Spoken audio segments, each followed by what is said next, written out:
malaza fa na izy aza tsy mahalala ny andro zay iverenana.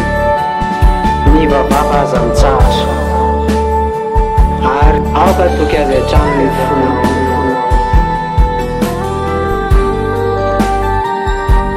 Ny vavaka be dia be ireo matahotra aokory tsy mivaky loro. Efa kaiky efa tomotra lay datiny 2012. Miasa saina hoe anao debideby ireo tsy mino de ifarana toko ve zao tontolo izao.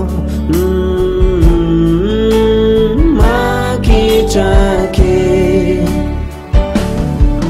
Jesús anititi tena nambarafa na izao aza tsy malany zay virinako. Ny azonao atao te mivava miampena mandrakarivo fiotsampozinao.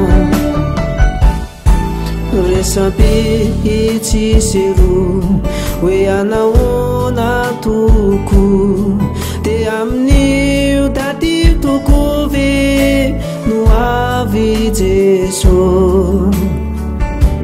Hevitry iray atoroko anao mba tsy anananao ahia mivava aza mitsatra de tsy atahotry anao. Jesosy de tsy maintsy ho avy fa ny fiaviano tsy ho fantatrao. Andriamanitra rerino malaly zany fa amin'ora sy fotoana tsy ampoisinao.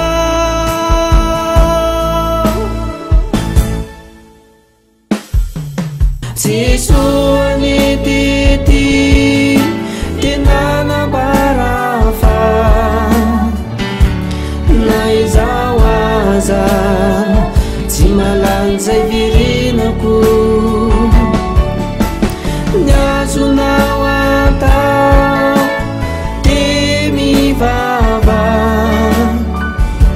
miamena mandrakarivo fiotsampozinao.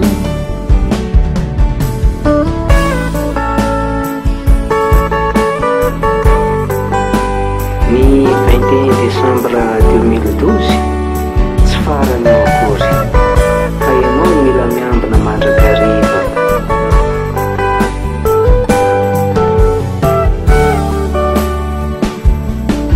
Jesosy anitity tena nambarafa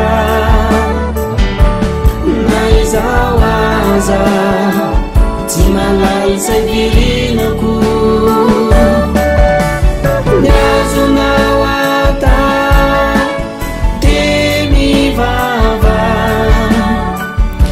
miampina mandrakarivo fiotsampozinao.